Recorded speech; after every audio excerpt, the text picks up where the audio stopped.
Bien, seguimos con los aspectos económicos del proceso separatista en América. El desarrollo sería parejo en el resto del antiguo imperio. En lo tocante a Perú, señalan Heraclio Bonilla y Karen Spalding que los cambios tomaron cuerpo en el cambio de siglo. Esta nueva situación intensificó e hizo más perceptibles los cambios ya latentes en el siglo XVIII.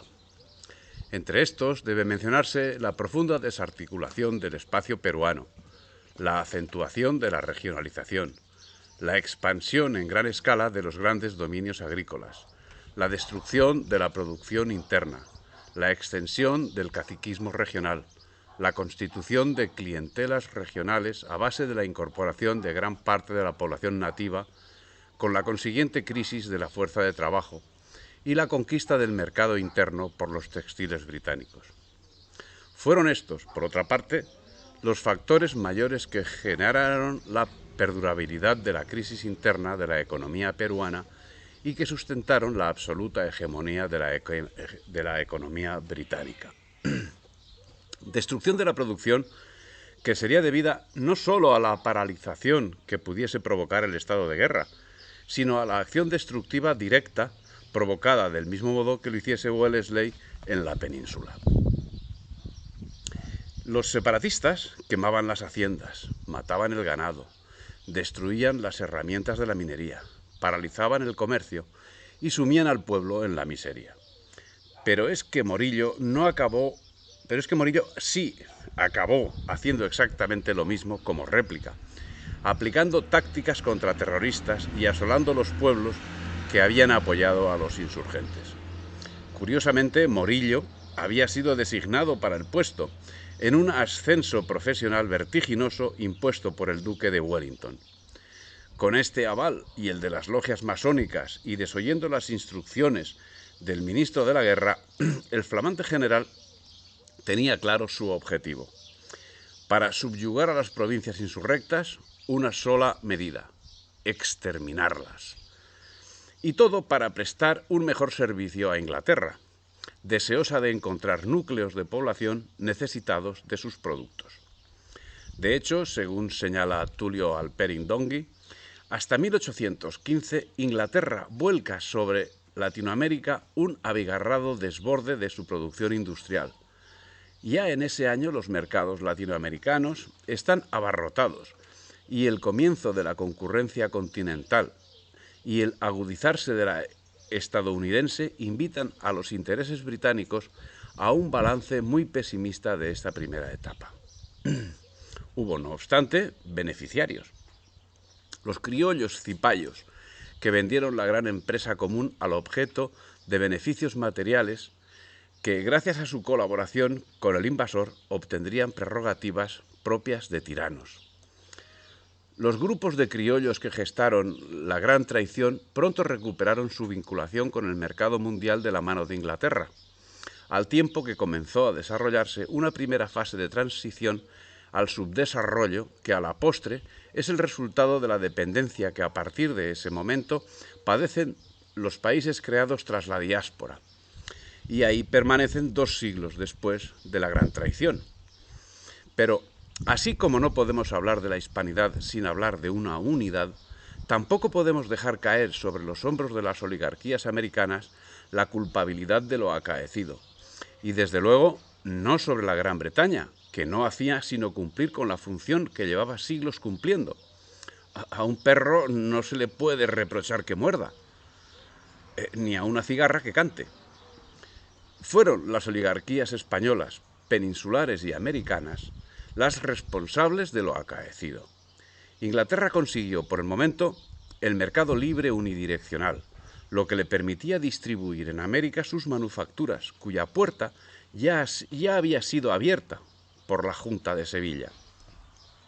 Había conseguido de la Junta de Sevilla en enero de 1809 los adicionales al Tratado Apodaca-Canning de alianza anglo-española contra Napoleón, donde España, a cambio del ejército de Wellington y la escuadra que protegía a Cádiz, abría a América la introducción de maquinofactorías inglesas, aunque ese libre comercio significase la muerte de la industria artesanal criolla, que no podría competir contra los hilados, tejidos y zapatos a máquina de Manchester o Birmingham.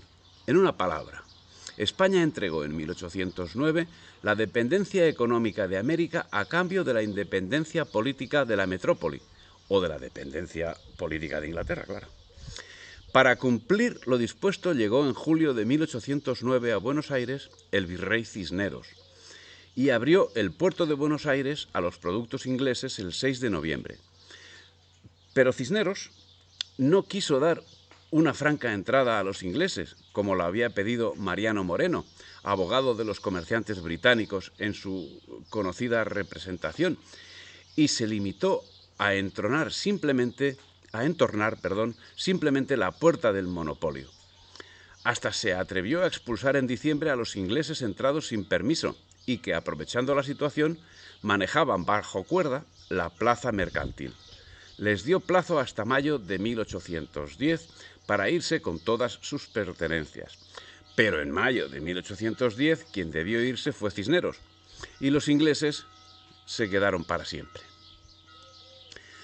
Lo que quedó manifiesto tanto por la actuación de las Cortes de Cádiz como por la oligarquía criolla fue su voluntad de caer en los brazos del colonialismo británico, y además sin contraprestaciones. Para ello, el virrey Cisneros se apresuró a firmar el Edicto de Libre Comercio firmado en beneficio de la Gran Bretaña. El tratado era sencillamente escandaloso.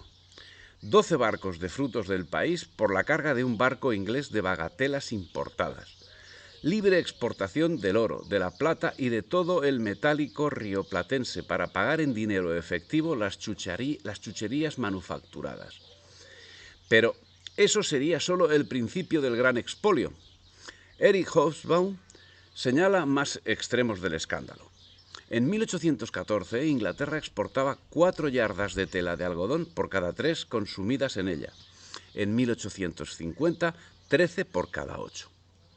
Y todo pagando precios desorbitados por auténticas bagatelas. Consecuentemente, Argentina quedó descapitalizada y sin capacidad para atender los compromisos adquiridos, lo que llevó al gobierno a concertar nuevos endeudamientos, siendo que esta cadena de actuaciones perdura 2 siglos después. Es de destacar en qué condiciones se realizan esos empréstitos, y para ello nos remitiremos a lo actuado por el ministro de Economía Jorge Webbe en 1983. Jorge Webbe fue ministro de Economía durante el gobierno de Arturo Frondizi, que sería derrocado por el golpe militar de marzo de 1962. Posteriormente, sería nuevamente ministro de Economía en 1982 y en enero de 1983, con las heridas sangrantes de la Guerra de las Malvinas del año anterior y con la guerra declarada a Inglaterra, asumió un empréstito de 10.000 millones de dólares por parte del Fondo Monetario Internacional, 3.500 de los cuales fueron aportados por el Banco de Inglaterra. Cuando menos, resulta curioso. Eso en las Provincias Unidas. Mientras, en la Gran Colombia, y según señala Luis Corsi, de 1822 a 1824 se obtuvieron recursos por más de 24 millones de pesos, que se utilizaron para pagar intereses de esos préstamos. Armas compradas a los mismos acreedores, mordidas, gratificaciones a altos cargos civiles y militares, y promesas, que es lo que quedaba para el desarrollo. Lo que conllevaría vender las minas y todos los arbitrios del gobierno e hipotecar los recursos para el futuro.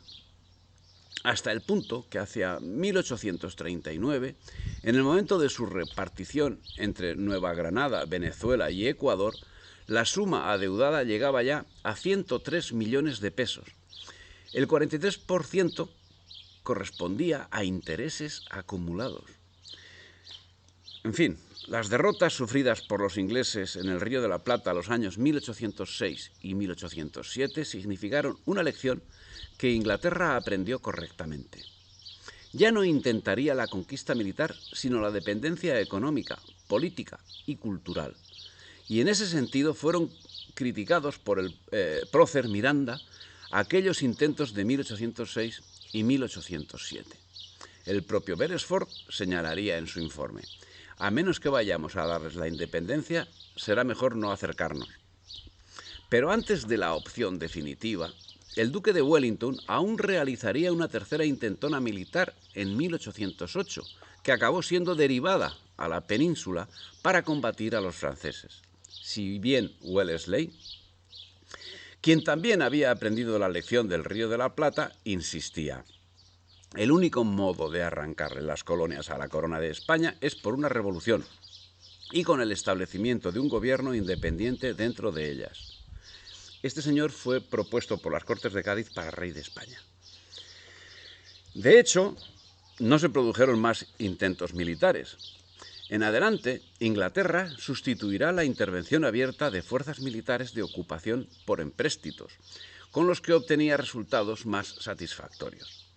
Las acciones militares, que también serían llevadas a efecto con unidades militares británicas, se realizarían bajo el disfraz de colaboración individual en defensa de los libertadores. Consumada la separación, en vez de la anhelada independencia, se había instalado una espantosa e irreversible dependencia económica hacia la Gran Bretaña. Inglaterra se reservó el control de la política interior, reemplazando por adjetivos calificativos los sustantivos y los verbos que conforman el lenguaje con que deben tratarse los grandes temas de un país. La eficiencia del sistema colonial inglés en el Río de la Plata fue y es el opus magnum de Canning, el estadista impecable. Inglaterra sería el taller del mundo y la América del Sur su granja. No obstante, es muy optimista esta apreciación hecha por el profesor Julio González, porque la Gran Bretaña no se conformó con convertir a América en su granja. También la península, en una unión de destino con los hermanos americanos, cayó bajo su órbita. Y ahí seguimos todos. El asunto es digno de un estudio pormenorizado sobre toda la hispanidad, pero solo como una muestra de la actividad llevada por el mercantilismo británico, tras haber conseguido sus objetivos militares, en los que curiosamente no participó ninguna unidad legalmente regular del ejército británico, fue la expansión comercial. Heraclio Bonilla y Karen Spalding nos facilitan el volumen del intercambio comercial de la Gran Bretaña.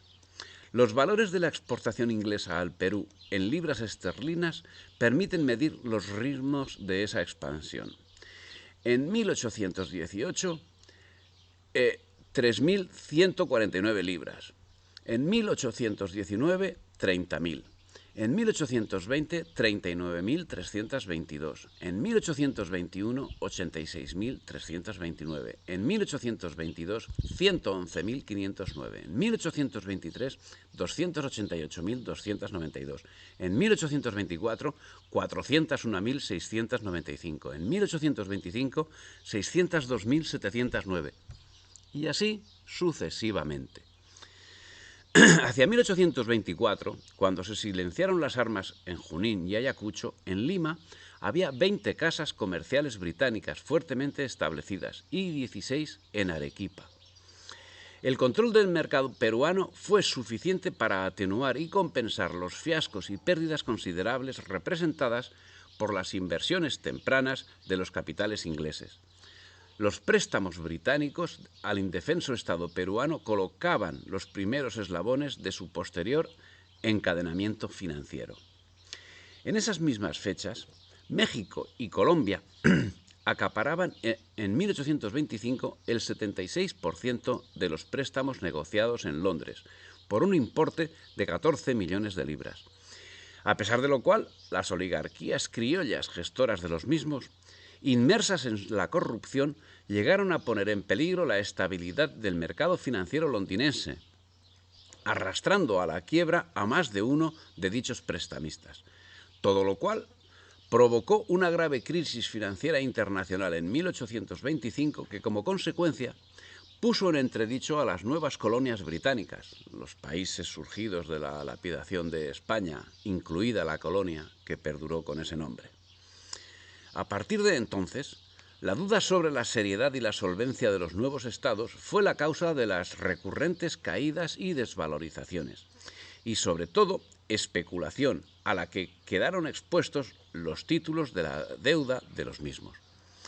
La morosidad se arreglaría en América a base de bombardeos de sus principales puertos por parte de las flotas de las potencias acreedoras, Francia e Inglaterra, y en la península, donde los agentes británicos se mostraban más serviciales y efectivos, con el control directo de los recursos y la creación de leyes que les permitía explotarlos sin control alguno, incluido el de salubridad. Es preciso señalar la diferencia de actuación llevada a cabo en ambas vertientes del Atlántico. En el mismo periodo que los empréstitos británicos fluían a América, la España peninsular obtenía con arduas dificultades un crédito de 10 millones de libras en Londres. Es así como la economía americana y la peninsular pasó de la libertad con compromisos a la dominación británica, sin transición alguna, casi automática e inmediatamente. Pero no serían estos todos los males. Las posibilidades americanas, en medio de un proceso de revolución industrial, tenían que haberse desarrollado de forma exponencial, caso de haberse aplicado con los propios recursos económicos existentes en los territorios. Pero esos recursos fueron expoliados y enviados en cargamentos a la Gran Bretaña. La dinámica de la expansión industrial inglesa no reposaba necesariamente en la inversión de capitales productivos en la periferia, sino en asegurar su propio abastecimiento de productos primarios. Por dicho motivo, y con relación a Hispanoamérica, el capitalismo europeo del siglo XIX se caracterizó como un capitalismo comercial y financiero. Las inversiones se orientaban principalmente hacia los sectores que las economías locales no estaban en condiciones de desarrollar. Expresión de esta política fue el sistema de transportes. Y aún en este sector se tradujo en el financiamiento de empréstitos para la realización de obras locales, garantizados por el Estado más que en inversiones directas. El centro hegemónico controlaba fundamentalmente la comercialización de la periferia. Y podemos remarcar que en la península pasaba algo similar. Se había pasado de la pertenencia a un imperio generador a la dependencia de un imperio depredador donde poco o nada importaban las personas, sino como meros clientes de las mercaderías producidas, transportadas y distribuidas por los comerciantes británicos. Las prendas más tradicionales serían producidas en los telares británicos, que inundarían el mercado produciendo la ruina de los manufactureros locales. Y las acciones de destrucción directa de los medios de producción, llevada a cabo por las tropas británicas durante la Guerra Franco-Británica para la dominación de España, vulgo Guerra de la Independencia, se reprodujeron en América por parte de los libertadores. Pero en la península seguiría la actuación en ese mismo sentido, y muestra evidente de ello es, a modo de ejemplo no excluyente, la quema de la fábrica Bonaplata de Barcelona el año 1835. La influencia de la nueva situación llegaba a todas las estructuras, y las dudas de cómo diseccionar el imperio para crear falsas fronteras y procurar que el comercio a través de las mismas estuviese controlado por mercaderes británicos imposibilitaron el resultado favorable de las actuaciones que sin duda existieron para instaurar un orden lógico. Pero esas actuaciones estaban lastradas y sus posibilidades de éxito eran minúsculas, partiendo del hecho que estaban condicionadas por la existencia de un control comercial que manifestaba su presencia en el monopolio del sector productivo básico, tanto como en el control de las exportaciones, y que tendía sus tentáculos hasta el control total del sistema político. A pesar de ser la Ilustración motor principal de la situación, las ideas fiscales heredadas del Imperio hispánico creaban conflictos con los amos recién instalados. lo que hacía necesaria una nueva concepción de la política fiscal que permanecía lastrada con los usos anteriormente aplicados. Perú sería uno de los primeros lugares donde se plasmó una nueva legislación al respecto. Así, con la ley de 1833, el gobierno peruano empezó a adoptar una política aduanera más liberal. Redujo el impuesto sobre los tejidos importados al 45%. Esta tendencia hacia la liberalización continuó con la ley de 1836 y se mantuvo durante la existencia de la Confederación Peruano-Boliviana, entre 1836 y 1839, que redujo el arancel sobre los tejidos importados a un simple 20%. Ello representó una victoria para los comerciantes ingleses que comerciaban con el Perú, cuya influencia se evidencia en el hecho de que la reglamentación de 1836 no hacía sino sancionar las propuestas formuladas por la Comunidad Mercantil Británica. El proceso que aceleró la expansión comercial británica vía la masiva importación de textiles al mismo tiempo hizo que, por un lado, la renta de las aduanas fuera uno de los sustentos del gasto público y, por otro, que completara la ruina de la población nativa. La realidad se impuso y con ella el deterioro de la vida. La oligarquía criolla ya no tenía excusas, ya no podía reclamar la posibilidad de comerciar libremente allende las fronteras, pues el rígido control de la corona había dejado de existir. En cambio, la miseria del Estado crea en todas partes una nube de prestamistas a corto término, los agiotistas execrados de México a Buenos Aires, pero en todas partes utilizados, aparte de los subidos intereses, las garantías increíbles. En medio de la guerra civil, un gobierno de Montevideo cedía desde las rentas de aduana hasta la propiedad de las plazas públicas de su capital para ganar la supervivencia. A la vez, interesada adhesión de esos financistas aldeanos a una causa política. Era la voluntaria ceguera del gobierno frente a las hazañas de esos reyes del mercado, lo que esos préstamos garantizaban. La inmensa riqueza de América se volatilizaba al compás de los plácemes británicos y las grandes expectativas que podían vislumbrarse años atrás desaparecían como por encantamiento. América había roto los lazos con España y ambas partes los habían estrechado con Europa. Pero esos lazos eran lo fuertes que interesaba a los intereses económicos del capitalismo, padre y madre de quienes los implantaban, cuya única justificación era y es el lucro, que exigía configurar a las nuevas colonias como meras economías suministradoras de productos primarios al servicio de los intereses industriales de la metrópoli. Curiosamente, un territorio prometedor en todos los campos, exuberante en producción de todo tipo, había devenido en un conglomerado de aldeanos en disputa que se veían incapaces de sobrevivir dignamente. Los entes creados se endeudaban más y más, hasta el infinito. Parece como si el afán de los nuevos administradores a uno y otro lado del Atlántico consistiese en incrementar in eternum el endeudamiento, con el cual garantizan la dependencia del colonizador. A modo de ejemplo, nada menos que en Perú, el sitio más próspero de la tierra antes de la separación, en 1858, bajo el gobierno de Echenique, la deuda reconocida llegó a 23.211.400 pesos, aproximadamente 5 millones esterlinas. Inglaterra medía bien los pasos.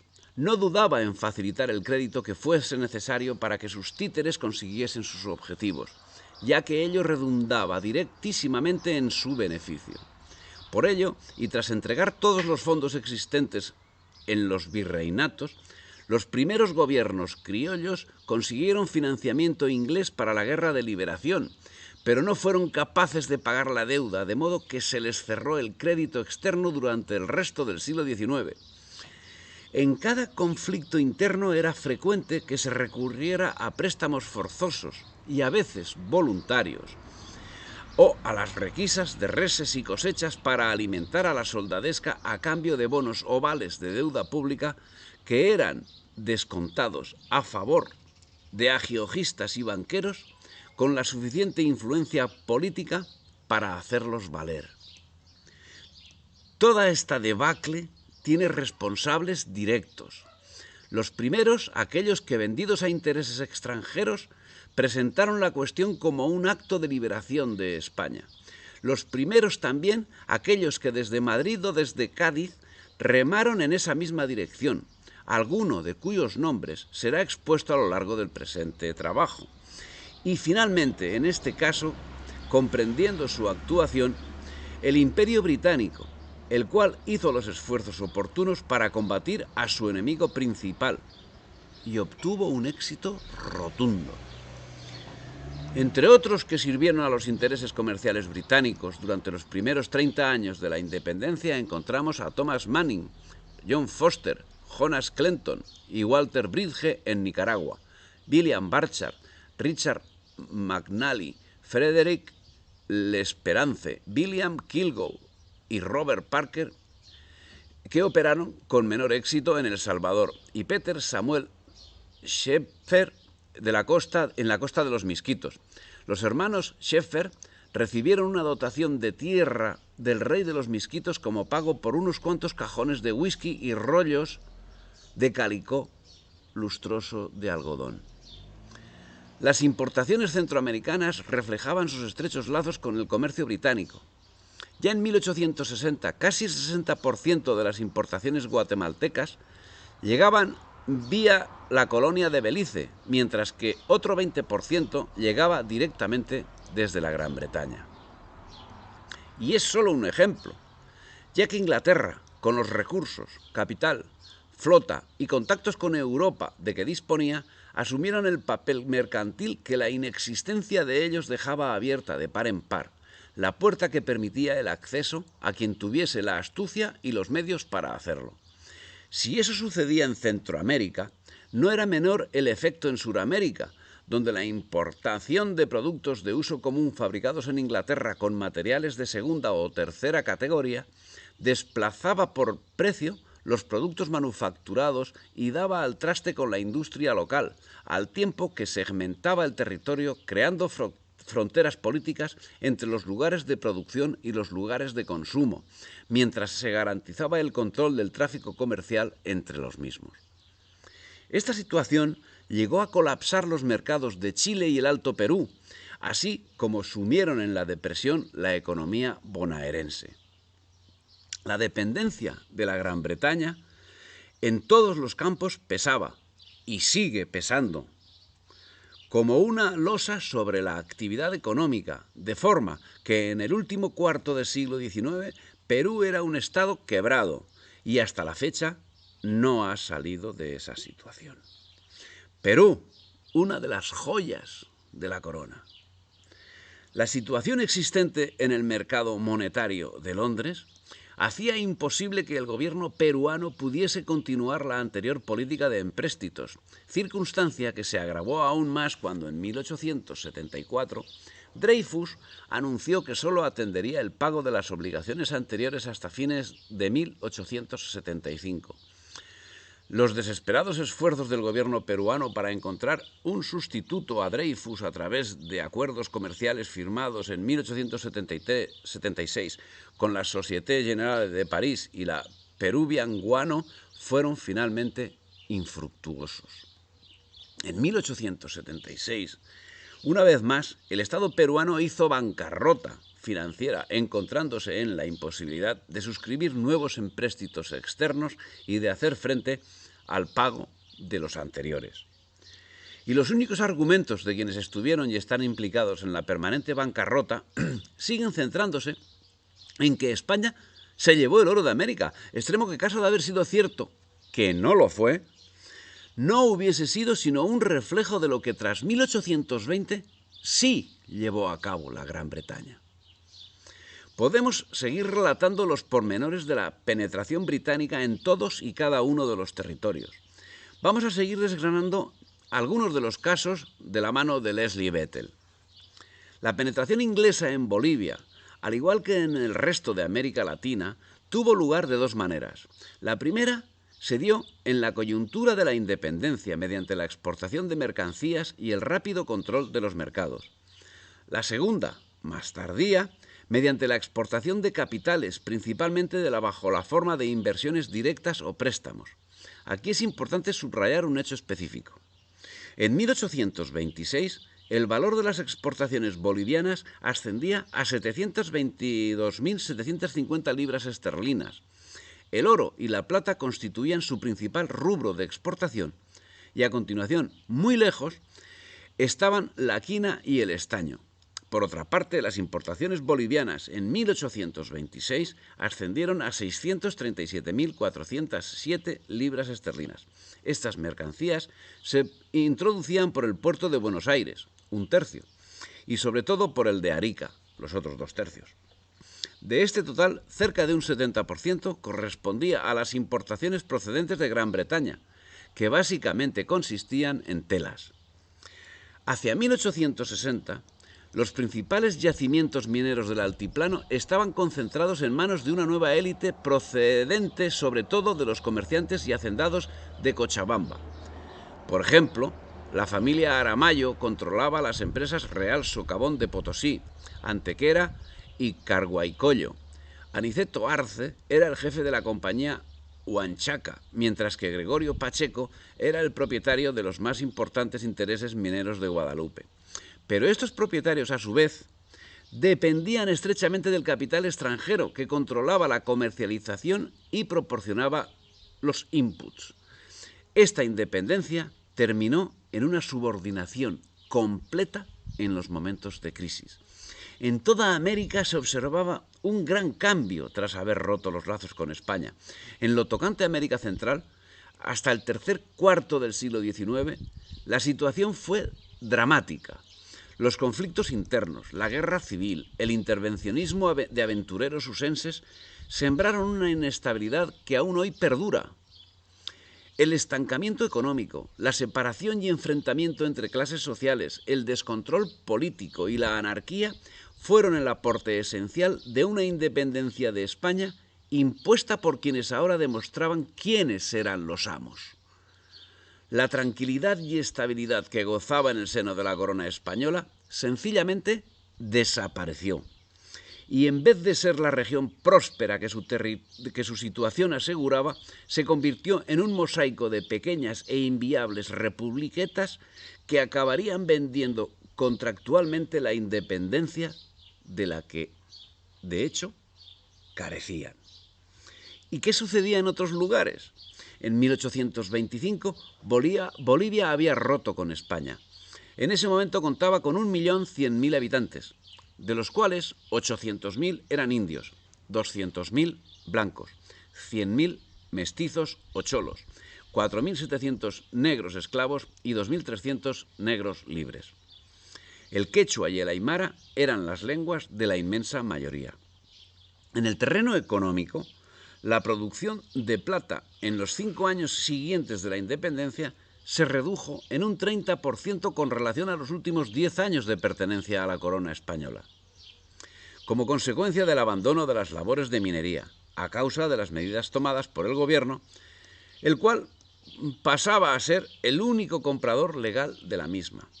La producción no se recuperaría hasta que empresarios, curiosamente británicos, tomasen la iniciativa. Por su parte, Argentina ya empezaba a desarrollar unos lazos económicos más estrechos con Gran Bretaña, siendo que, merced al tratado comercial firmado por las Provincias Unidas, según el cual sus barcos, si acaso los hubiera tenido, que no era el caso, tenían libertad para atracar en Londres. Y como contrapartida, los barcos ingleses, que sí existían, tenían libertad para moverse por todos los puertos de las Provincias Unidas. El resultado fue que en los primeros años, tras la independencia, los cargueros ingleses se hicieron con más del 60% del tráfico marítimo de Buenos Aires. En los primeros años de la República, los cargueros británicos transportaron un 60% de las mercancías que entraban y salían de Buenos Aires. Hacia mediados de siglo, y con una competencia creciente, la flota británica en Buenos Aires cargaba el 25% del total. La mayor parte del comercio se dirigía a Gran Bretaña. Estaba compuesto por 322 buques y el 22,8% del tonelaje en 1849-1851. Y a los Estados Unidos, 253 buques y el 21,6%. Aunque una porción considerable del comercio, el 33%, todavía se destinaba a países menos desarrollados como Cuba, Brasil, Italia y España. Lazos económicos que, tras el expolio de la riqueza más llamativa representada por los metales preciosos, quedaba representada por la eliminación de la industria local en beneficio de la industria británica y en la conversión de América en comprador universal de productos manufacturados británicos sin tener en cuenta la calidad de los mismos. Así, Tulio Alperin señala: cuando el inglés Charles Mansfield visitó el Río de la Plata en 1852-1853, viajó como un embajador publicitario de los productos británicos. El poncho de algodón blanco que llevaba, aunque comprado en Corrientes, se había confeccionado en Manchester, y sus espuelas plateadas, compradas en Buenos Aires, se habían fabricado en Birmingham. Sarapes hechos en Glasgow, al gusto mexicano, que son más baratos que los de Saltillo en el mismo Saltillo. Esos ponchos hechos en Manchester al modo de la Pampa, malos, pero también baratos. La cuchillería toledana de Sheffield, el algodón ordinario de la Nueva Inglaterra, que antes que el británico triunfa en los puertos sobre el de los obrajes del macizo andino. El aumento de las importaciones, naturalmente inglesas, como puede colegirse, representaba una enorme carga para la economía en su conjunto, y sobre todo cuando, debido a la falta de marina mercante propia y a la dependencia asumida como pago de la ayuda recibida de Inglaterra para el logro de la independencia, no se daban los pasos oportunos para conseguir un aumento paralelo e igualmente rápido de las exportaciones. Y, por supuesto, no se atendía el valor de los materiales importados, los cuales eran pagados como si fuesen de primera calidad, con productos de primera calidad, a precio de desecho. ¿Y en la España europea? La acción británica contra España no se limitó a romper a la patria y a acaparar bajo su exclusivo dominio las fuentes de materias primas de América. También en la península cumplió con sus objetivos. España quedó destruida por la guerra franco-británica, que, si causó un importantísimo número de muertos, instauró un sistema dedicado a consolidar la dependencia económica de los mismos enemigos que desde aquel momento comenzaron a esquilmar América y España, en la que el siglo XIX significó no ya la pérdida de lo que se tenía, ni tan siquiera la pérdida de lo que se podía haber hecho durante ese siglo, sino la ruina económica y social de España, al menos hasta nuestros días.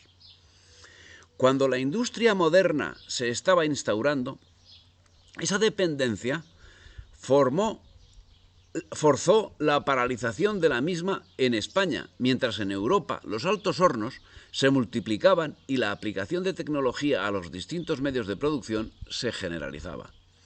Parece que la actuación estaba matemáticamente calculada en las cancillerías europeas y muy especialmente, lógicamente, en Inglaterra. De ahí la destrucción de la fábrica Bonaplata y de ahí la destrucción metódica de la industria incipiente española que llevó a cabo el ejército británico durante la guerra contra Napoleón. Y el movimiento cantonalista, que fue aprovechado en el mismo sentido. Es necesario destacar que la destrucción de la industria por el ejército británico no se produjo como consecuencia de enfrentamientos, que también se producirían, sino como una acción directa contra la industria española, sin existencia de enemigos militares que protegiesen las mismas. Pero la actuación en ese sentido no se limitaría a la destrucción de lo ya existente. Los agentes británicos, encarnados en toda la clase política española, se encargarían del resto. Por ejemplo, Espartero firmó el Tratado de Libre Comercio con Inglaterra en 1841. En el mismo se permitía la entrada libre de tejidos de algodón ingleses y se perjudicaba a la industria textil y la burguesía catalana, hasta entonces uno de los baluartes del progresismo. Como consecuencia de esa alianza de Espartero, el 75% de la industria textil se vio forzada a cerrar. 6 años antes, en 1835, había sido totalmente destruida la fábrica Bonaplata, que era el buque insignia de la industria española y firme competencia de los textiles ingleses. La acción del duque de Wellington, la acción de Inglaterra, la acción de los europeos fue unívoca. Destrucción total de todos los medios españoles para conseguir la total sumisión de un pueblo orgulloso. Ejemplos se pueden encontrar en América con la destrucción de la pequeña industria naciente. Y ejemplos se pueden encontrar en la península, donde la deslealtad de quienes se presentaban como amigos queda patente, por ejemplo, en el bombardeo ordenado por Wellesley sobre la industria textil bejarana, fuerte competidora de la industria inglesa, cuando no existían enemigos que combatir, o en la destrucción de la fábrica de porcelanas del Buen Retiro, cuando los franceses ya habían evacuado la ciudad. Pero siendo nefasto todo lo expuesto, hay un detalle que es más importante y que resulta imprescindible para que Inglaterra tuviese todos los hilos en la mano: la separación de los territorios, que evitaba una fluida correspondencia de los bienes producidos en cada uno de ellos hacia los otros. Ahora, el mercadeo de esos productos estaba en manos de británicos, únicos que tenían acceso a todos los puntos por las relaciones de clientelismo creadas con la metrópoli. Ahora sí podemos hablar de metrópoli. La fragmentación de España significó la separación entre las zonas de producción y de consumo, trasvasando la iniciativa a círculos de intereses británicos y anulando o reduciendo a mínimos la propia capacidad de exportación.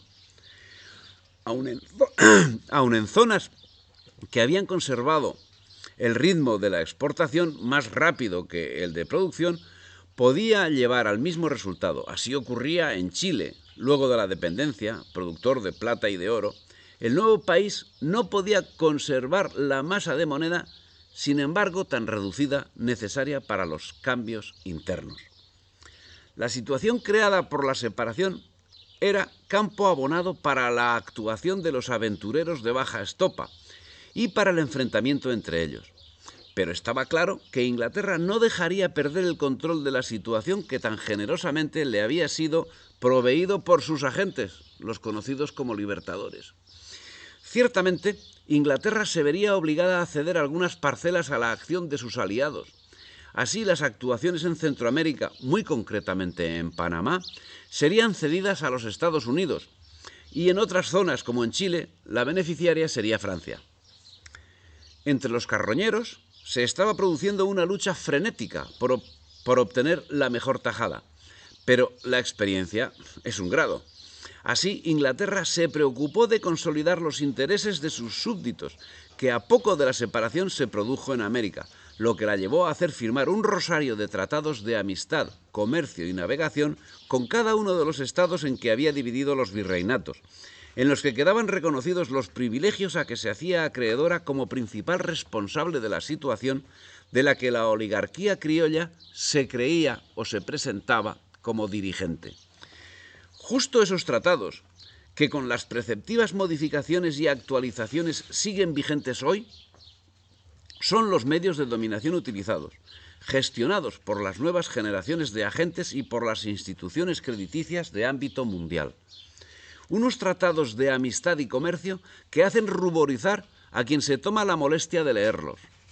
Por ejemplo, y solo como ejemplo, que da perfecta cuenta del cariz del tratado, Inglaterra tendría acceso a todos los puertos marítimos y fluviales de las Provincias Unidas y, en justa reciprocidad, las Provincias Unidas podrían hacer lo mismo en los puertos ingleses siempre que lo hiciesen en barcos construidos en astilleros de las Provincias Unidas.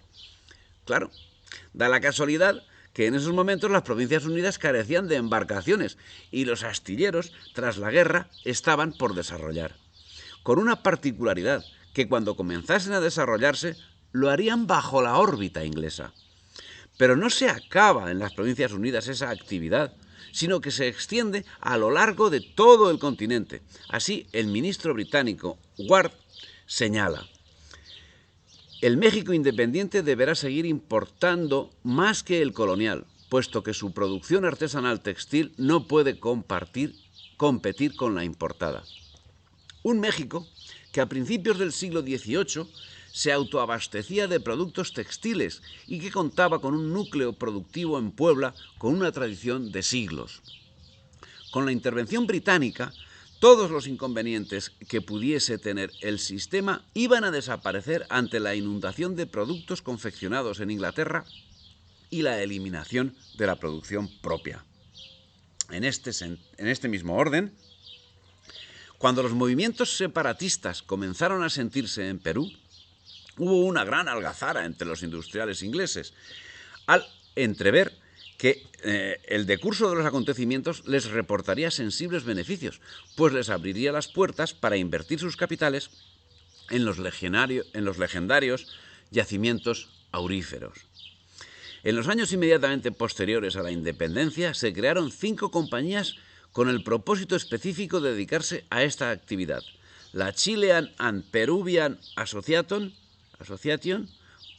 Potosí, La Paz and Peruvian Mining Association, Pasto Peruvian Mining Company, Peruvian Trading and Mining Company y la Anglo-Peruvian Mining Association.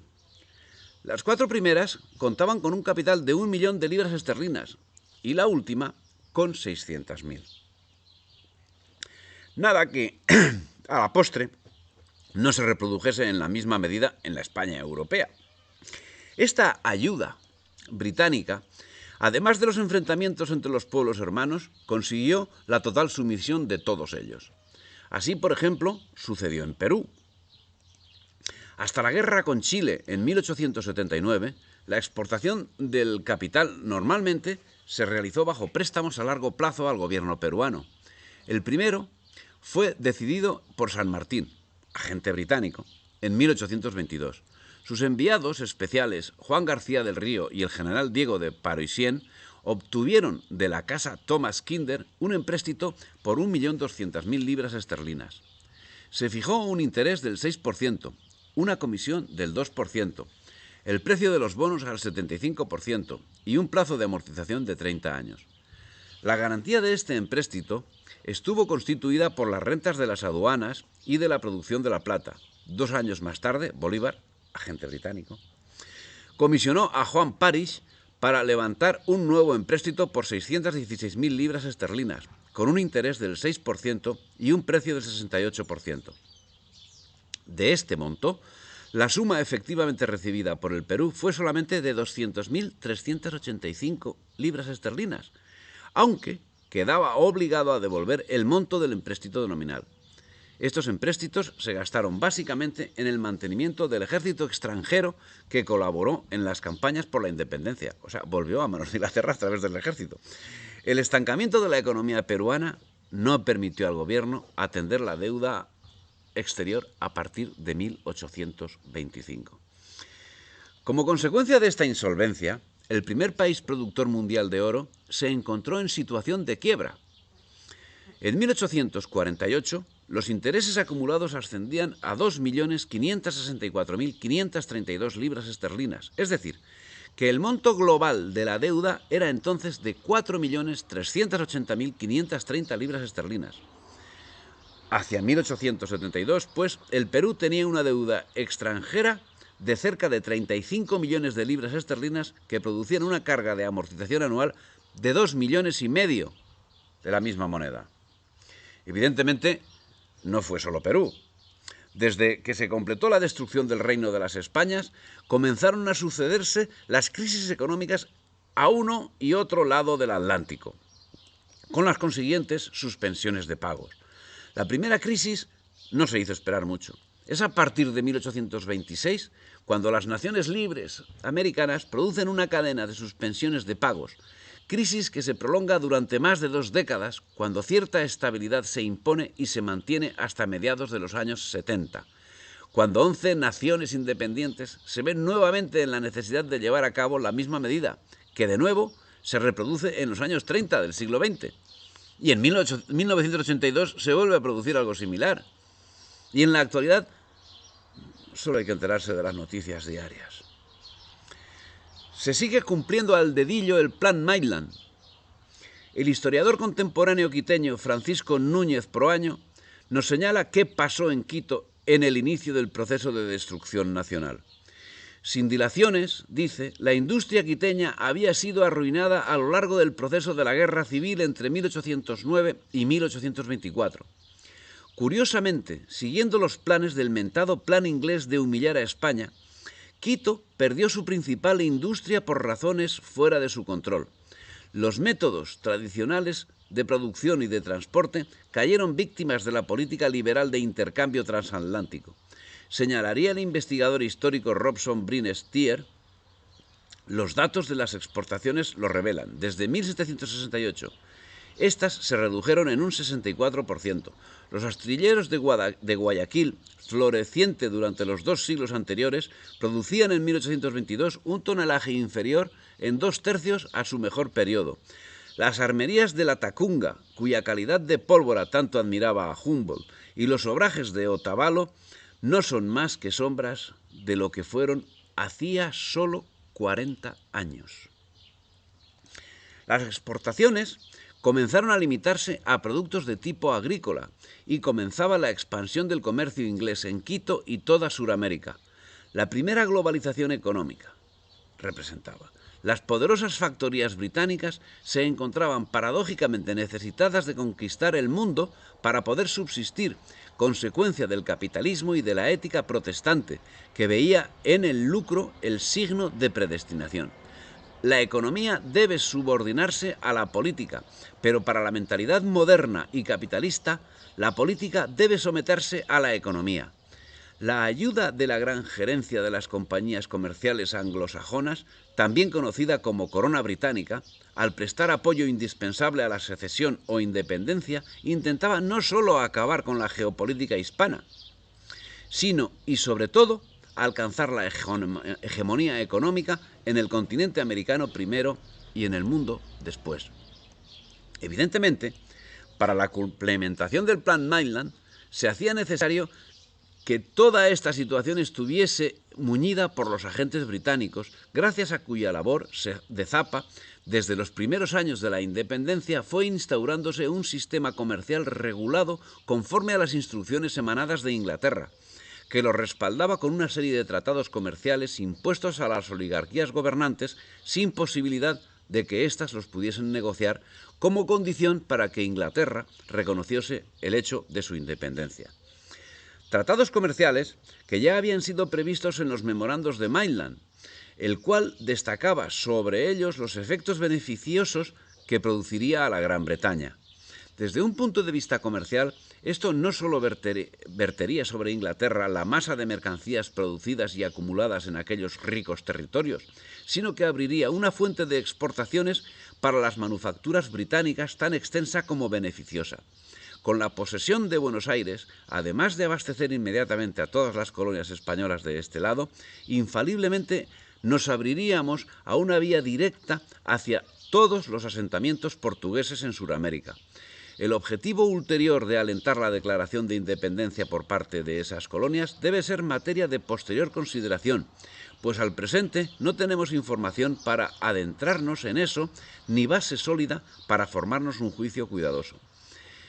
El mejor, el más honorable y más seguro modo de asestar un golpe fatal a los intereses de España en el Nuevo Mundo sería simplemente crear una entrada libre a nuestras manufacturas.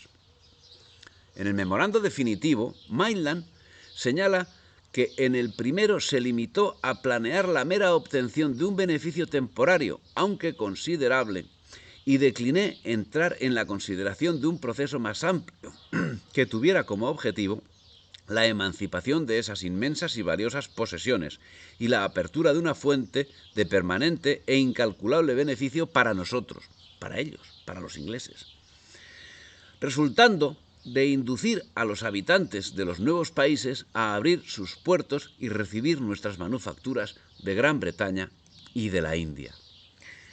Tras reconocer la dificultad que significaba dar un asalto a América, a pesar de la debilidad militar de España, Maitland indica la posibilidad de acometer desde el Pacífico, ya que esos asentamientos eran los más importantes, siendo los occidentales meros muros de defensa de aquellos. Finalmente, la acción británica fue francamente exitosa. Su pacífica invasión se vio precedida de la acción de sus agentes, quienes sembraron un largo periodo de inestabilidad en todos los órdenes, merced a la creación de un clima de enfrentamiento que generalizó la debilidad institucional y el enfrentamiento social. Los mercaderes aventureros tuvieron una clara visión de las posibilidades que guardaba América para la realización de sus objetivos. Solo tenían que esperar para la obtención del fruto que sus agentes triunfasen en sus objetivos de alteración del orden. Luego, una correcta acción administrativa de la metrópoli londinense, creando fronteras artificiales donde antes existía libre paso, consolidaría su control sobre la situación. En el Paraná, los hermanos Robertson corrieron a Santa Fe para vender la yerba mate del aislado Paraguay, que debido a su escasez allí era mucho más cara. Encontramos otro ejemplo en 1821, cuando San Martín estaba en Chile preparando su campaña para ocupar Lima. Basil Hall fue secretamente comisionado por los comerciantes londinenses para llevar allí un cargamento antes de que lo hicieran otros comerciantes. Así pudo espumar la crema de este mercado, capital del Virreinato de Perú, que durante tantos años había estado aislado. En 1825, España ya había sido rota de forma irremisible y hasta hoy mismo, de forma aparentemente definitiva. Y el panorama, a ambos lados del Atlántico, en los pedazos que resultaron de su ruptura, aniquiladas las estructuras sociales, algo que en la península ya tenía una experiencia de 17 años, y si en la España peninsular continuó una sucesión de dependencias, en los trozos de la España americana no sucedió algo distinto. La supeditación de las estructuras hispánicas, políticas y comerciales a los intereses primero británicos y progresivamente usenses, la persecución del enemigo político, personificado en quien tenía la osadía de discrepar con el poder liberal y de reivindicar el espíritu hispánico, y el enfrentamiento armado y la inseguridad física y jurídica. Solo quedaba claro que todos estaban supeditados al dictado de quienes controlaban el poder. En este estado de cosas, desaparecida por completo España, el foco inicial del desarrollo británico se centró en lo que posteriormente se denominaría República Argentina, lugar largamente codiciado por Inglaterra. Con su Tratado de Amistad y Libre Comercio, impuesto como primer paso para iniciar su peculiar conquista, abría las puertas a una rápida expansión por el continente. Ya en los momentos previos y durante la Guerra Franco-Británica en la península, llegó la avanzadilla al Río de la Plata y pocos años después, Valparaíso se convertiría en el principal puerto del Pacífico al que arribarían los productos ingleses para ser distribuidos por todo el continente, lo que comportó la ruina de las economías locales y el crecimiento ilimitado de la pobreza entre la población. Era el resultado lógico de la separación. Eso sí, todos los territorios podían presumir de libre comercio, de los británicos y de su sección usense, naturalmente. Esta situación comportó el necesario cambio de actividad en la población local. Muchos pueblos nativos, encargados hasta el momento de suministrar bienes de consumo, productos agrícolas y ganaderos al resto de la población, se vieron abocados a la miseria y a una economía de subsistencia. Ahora no tenían a quién suministrar sus bienes, siendo que si al comenzar el siglo XIX proporcionaban semovientes para abastecer todo el territorio, hacia 1850 el número había descendido a tan solo unos miles, circunstancia que repercutió directa y negativamente en las comunicaciones y en la agricultura. Parece que si para la población urbana la libertad significó el principio de la esclavitud, para los indígenas no fue sino el principio de su particular infierno. No bastaba con la quiebra de sus negocios. Pronto las élites fijaron en las propiedades rústicas de los indígenas e iniciaron una campaña de reparto. Y para justificar el mismo, utilizaban los mismos argumentos que hoy utilizan para privarnos de los derechos y los bienes conseguidos fuera de su influencia. Directamente aseveraban que el reparto de tierras de los indios, tierras ajenas al fin, cuya titularidad les había sido reconocida por la monarquía española desde hacía 3 siglos, se llevaba a cabo por el propio interés de los indios despojados.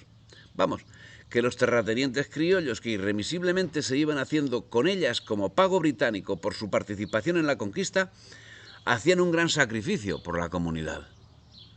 En este orden, en Argentina, entre 1824 y 1827, se hicieron varias concesiones extensísimas. Algunas personas llegaron a recibir hasta 10 leguas cuadradas, algo que viene a ser 26.936 hectáreas cada una. Hacia 1828 se habían concedido casi 1.000 leguas cuadradas, más de 2.600.000 hectáreas, a 112 particulares y compañías, de los cuales 10 recibieron 52.611 hectáreas cada uno. En la década de 1830 se habían transferido unos 8,5 millones de hectáreas de tierras públicas a 500 particulares, muchos de los cuales pertenecían a familias adineradas de la capital, como los Anchorena, los Santa Coloma, los Alzaga y los Sáenz Valiente, todos ellos miembros de la oligarquía terrateniente argentina. La administración también estaba dominada por los terratenientes.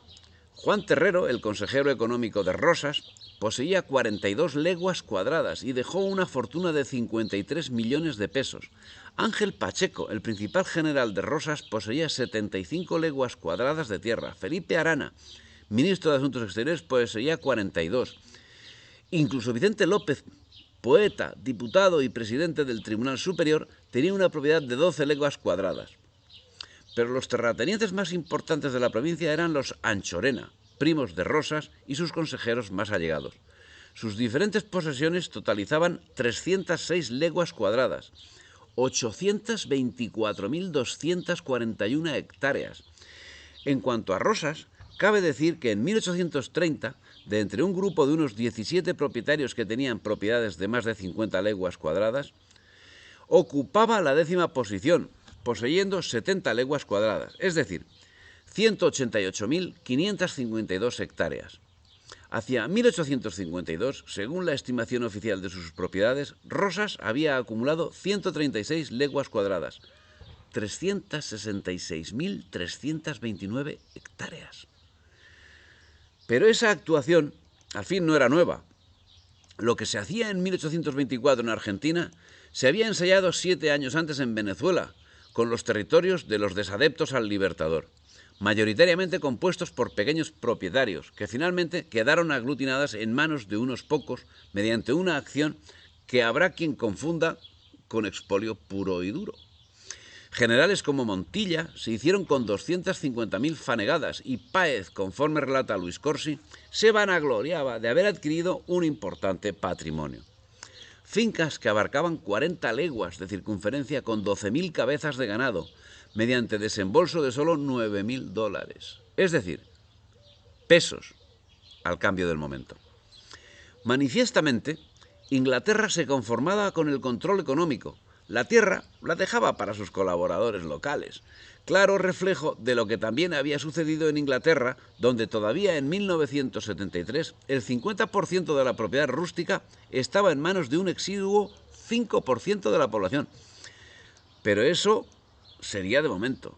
Luego llegaría la apropiación de territorios. Por circunstancias que exceden este trabajo, Inglaterra no se posesionó de California, según pretendían los gobernantes mexicanos, como dación en pago por la ayuda recibida. Tampoco se apropiaron de los territorios ofrecidos por Bolívar. Pero llegarían nuevas situaciones en las que finalmente acabarían haciéndolo, como fue el caso de Ecuador Land Company Limited, en cuyo tratado, según relatan Ahmed Deidán de la Torre y Francisco Nuño del Arco Proaño, se señalaba: desde ahora y para siempre se desapropia y aparta a nombre del gobierno del Ecuador del dominio, posesión, uso y más derechos que le han competido en dichos terrenos, y que todos los cede, renuncia y transmite en la compañía con todas las acciones útiles, directas, reales, personales y mixtas. Casi nada. Evidentemente, si no se materializó la creación de una colonia física o política, ¿cuál falta? Británica, el motivo no fue que las autoridades libertadoras hubiesen tomado medidas al respecto. Sencillamente no resultó rentable para los británicos. En cuanto a otros sectores de producción, también sintieron la influencia de la libertad. Así, tanto los comerciantes como los mineros sufrieron en primera persona la situación, por lo que se vieron obligados a la emigración. Pero el predominio británico, que no ha cesado hasta hoy, a lo largo del siglo XIX fue cediendo parte del pastel a los Estados Unidos, que inició sus operaciones comerciales antes de la invasión que acabaría llevando a cabo con la consiguiente mutilación del territorio. La primera incursión usense tuvo lugar con la adjudicación del 50% del territorio mexicano y luego con la ocupación de Cuba y con la intervención en el Caribe y Centroamérica. Pero el asunto no se limitaba a la ocupación territorial, pues allí donde sustituía esta por la ocupación económica a modo y manera de su mentora Inglaterra, a principios del siglo XX controlaba ya importantísimos sectores de América, ejerciendo un control político y militar sobre no pocos territorios. Mientras esto sucedía, en Paraguay eran perseguidos los empresarios españoles que materialmente eran acribillados a contribuciones y sometidos al aislamiento. Los que quedaron se convirtieron en estancieros buscando refugio, si es que lo había. La confiscación de propiedades y, al no permitirse la libre exportación de sus productos, el impedimento para que se desarrollara una agricultura comercial, privaron a Paraguay del tipo de estancieros que había en el resto de países suramericanos. Cuando trataron de reaccionar en la conspiración de 1820, Francia los aplastó en un reinado del terror en el que los ejecutó, encarceló y los hizo desaparecer. Así las cosas, parece que los movimientos separatistas, si bien consiguieron romper España, no lo hicieron ni por sus propios medios ni para beneficio de la población. Bien al contrario, en lo económico convirtieron los reinos en colonias que aún hoy perduran y cuya metrópoli es Inglaterra, la potencia hegemónica del momento que, aparte de la dominación, posibilitó una política genocida contra los indios, que posibilitaría acciones tan inhumanas como las llevadas a cabo por los cazadores de indígenas en Patagonia. En definitiva, era un asunto sobre el que tenían experiencia sobrada en Australia, Nueva Zelanda, India y Norteamérica. Así las cosas, parece evidente que las guerras separatistas de América no obedecieron una repulsa contra el sistema fiscal español, pues si la cuestión hubiese sido una respuesta a los abusos del monopolio, se habría producido ya en el siglo XVI, cuando sí existía y se ejercía un férreo control del mismo. Respecto a la época y al método de explotación, debemos resaltar que el monopolio, lejos de representar una actuación impropia impuesta en exclusiva por España como un medio de dominio, era un método utilizado por la generalidad de los países, cuyos principios empezaron a cuestionarse en la Revolución Industrial por intereses particulares de algunos de esos países, que veían en ese método la perpetuación de su monopolio. De ahí se infiere que no siempre el libre comercio es signo de libertad. Es más, el libre comercio, al menos en el caso que nos ocupa, es síntoma de esclavitud. En concreto, en América, cuando ésta formaba parte de la monarquía española y como sucedía en la misma península, había regiones en que las trabas comerciales permitían el progreso de industrias rudimentarias nacientes. Ahí tenemos el ejemplo de Cataluña, que si hoy conoce progreso es merced a los esfuerzos seculares que fueron llevados a cabo para sacarla del marasmo en que al menos desde el siglo XIV estaba sumida. Pero si el libre comercio, por ejemplo en Buenos Aires, resultaba atractivo para los grandes ganaderos, ¿qué sucedía en otras zonas, las que eran receptoras de los productos de Buenos Aires y exportadoras de otros productos? Sencillamente que tenían que seguir comprando los productos de Buenos Aires, donde, sin embargo, con un régimen de libre comercio, no tenían capacidad de colocar sus productos industriales que, a menor precio y muy inferior calidad, les eran suministrados desde la metrópoli, Inglaterra. La dependencia de la corona británica perdura. El dominio y explotación económica que se inició con la separación de España queda manifestado en sucesivas actuaciones, entre las que destaca la disputa entre Argentina y Chile por el canal de Beagle. En 1971 ambos gobiernos convinieron en someterse al arbitraje de Su Majestad Británica. Y en 1982, mientras Argentina libraba una heroica lucha por la recuperación de las Islas Malvinas, usurpadas por la misma potencia que colonizó Hispanoamérica en 1822 y firmó tratados de amistad de calificación incierta, Chile daba apoyo logístico a la pérfida Albión. Así nos va. Y hasta aquí el capítulo correspondiente al día de hoy de la conquista británica de España.